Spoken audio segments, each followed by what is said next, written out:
Rachel, thank you so much for joining us this morning. The world is in absolute flux, which obviously, as innovators and investors, presents us both with uncertainty, but also opportunity. I'm very interested in your take on both. So yeah, I think it's, well, first of all, it's lovely to be here, and thank you very much, and thank you for all that you do. And thank Bryony for me as well.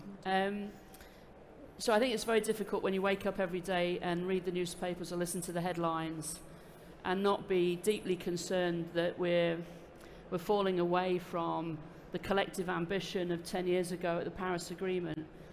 And clearly, for part of the political spectrum, or parts of the political spectrum, there's been an attempt to sort of make toxic this collective commitment to net zero for different reasons. But I'm here to tell you that in my work traveling around the world for this government and listening to what countries are trying to do and where countries' ambition is, those headlines don't represent the sort of the silent majority. Right? So most countries are not changing direction. The point on the horizon to which everybody is headed remains the same. It's more and more urgent. The politics and the atmosphere multilaterally have become, unpleasant, difficult, contentious. And so countries are trying to figure out, well, how do we get there despite all of this sort of white noise and worse? And so whether it's at the International Maritime Organization a few weeks ago, where despite intense pressure to not do so, the majority of countries agreed to put a levy on dirty shipping fuels, or whether last week here in London where we convened about 60 ministers to talk about energy security, which is based on a vision of the energy systems of the world which is very much more renewable than now. Most countries have got their sleeves rolled up. They're looking for the policy frameworks that allow them to build the grids that will carry green electrons, that will power everything that we need, and everything that grows off that can advance. And the amount of innovation in the financial sector, between the financial sector and energy and transport and agribusiness, is quite extraordinary. I think we have a real challenge of scale. So how do you take all of this innovation and scale? And we need to be able to protect the dialogue between the private sector and government around this agenda. That itself is under attack in many, many countries. But the going was never going to be easy. The going is, when the going gets tough, all of you, the tough, just have to get going. Thank you. You touched there on the challenge of scaling, the challenge of making sure that public and private are working collaboratively, radical collaboration that we possibly haven't seen before. In all of your experience working at the World Bank, with the role you currently have, obviously professor at the Blavatnik School as well, how are we going to go about doing this? It's not going to happen by osmosis. No, so I think, well, it's a transition, right? So it doesn't go at the same pace every day, and there are leaps forward within that transition. And I think that one of the powerful roles that business and finance and innovators play is persuading the public sector, persuading politicians and policymakers that, having a cautious approach to transition is not actually in line with delivering a consistent result. Transitions can actually go very, very, very fast, and that's okay. And then maybe they slow down. I mean, look at the way in which Europe and the UK and others pivoted after Russia invaded Ukraine. That was like overnight, right? And suddenly all kinds of things changed as a result. So I think helping policymakers and politicians understand S-curves, understand how they build on each other, understand that you can go really fast and then consolidate and then go fast again, that we're not talking about just putting one step in front of the other. Underneath all of that, the results have to be steady for the public to be able to understand that the innovation delivers for them.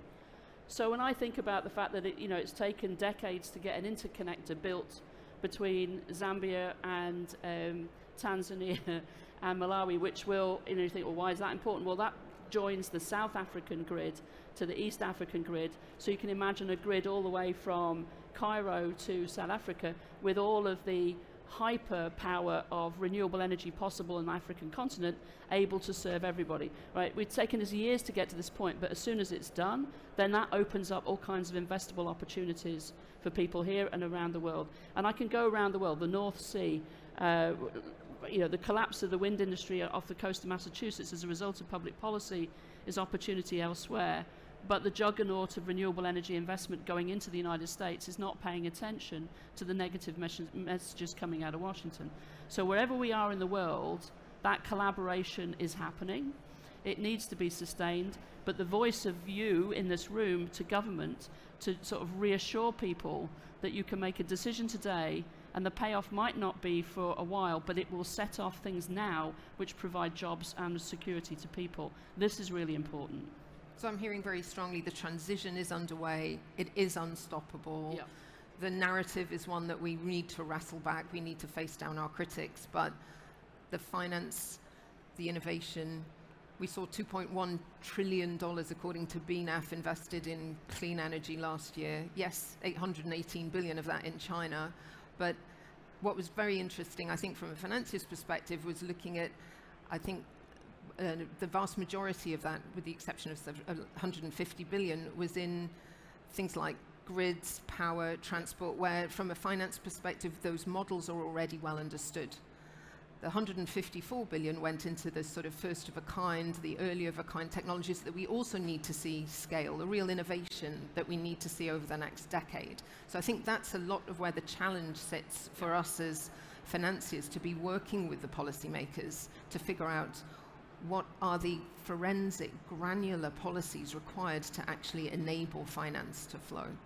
So I'm getting on a plane on the weekend to go to Singapore, Vietnam, Indonesia, all of whom are looking to the UK's domestic experience in terms of how they take their policy framework forward. I was also in India recently with Ed Miliband, and there, the Indians, as they want to start opening up their offshore wind industry off the coast of Gujarat and off the coast of Tamil Nadu, what they're asking us for is a very different partnership than they used to ask the UK for. Now what they're looking for is the technical advice, the know-how in this room and within our sort of statutory bodies about how to build the policy framework that allows that to happen, how to manage it well, and then how our investor base understands the opportunities. Because then what they're going to need are two things. One, access to that technical advice so that they can go fast, but also a little bit of risk-bearing capital, but I mean a thin layer that will allow them to access their domestic savings, right? We're not talking about public money from Europe or from the UK. So their domestic savings into the front end of their green energy revolution.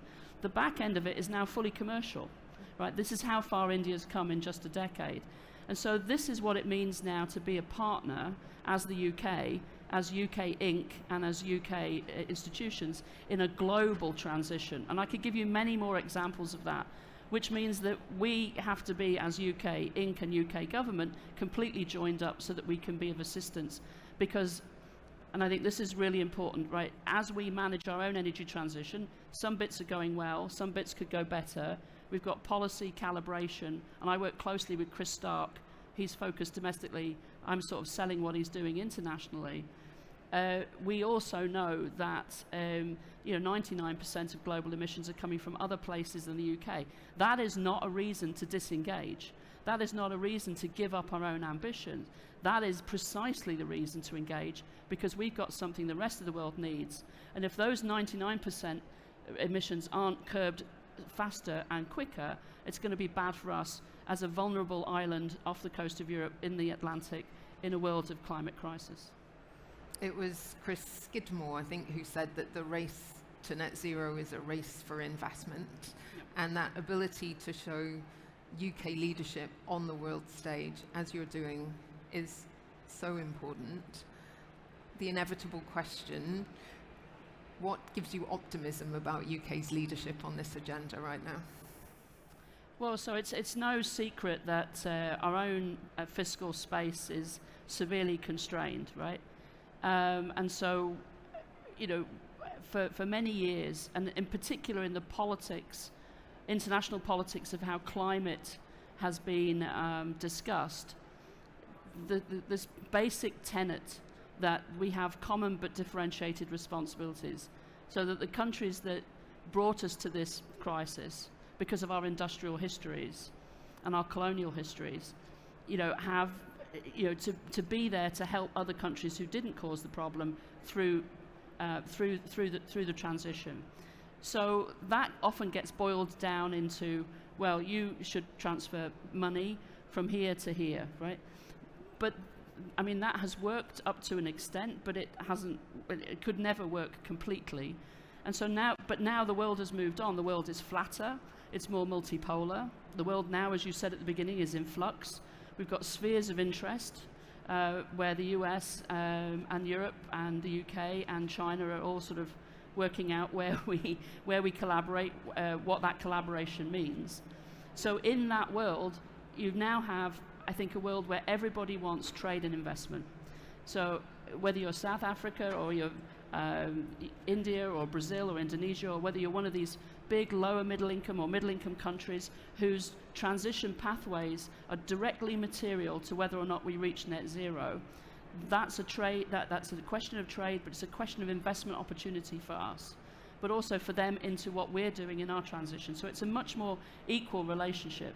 And then for poorer countries, for countries that really are in harm's way through no fault of their own, we do have to find creative ways to support them.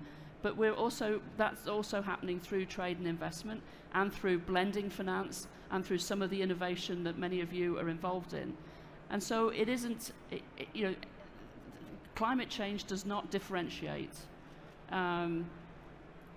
between countries, between the rich and the poor, within a country. I mean, yes, the rich have means to get out of the harm's way, but we saw in California that only goes so far.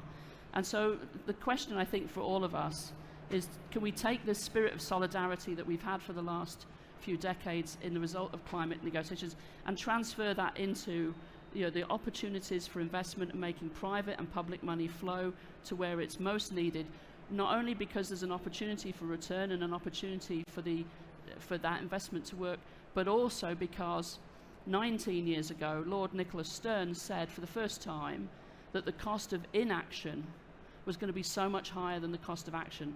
And I think if we're responsible for anything, in the last 19 years, we have not translated that basic tenet into public policy, and we will need to do that. But for now, all of the innovation represented in this room is absolutely essential. The public sector has got to make it easier for that to scale, but the level of innovation is what gives me hope. Fantastic. Thank you so much. Thank you for your leadership. Thank you for spending time with us this morning. And if the audience, you could join me in thanking Rachel Kyte.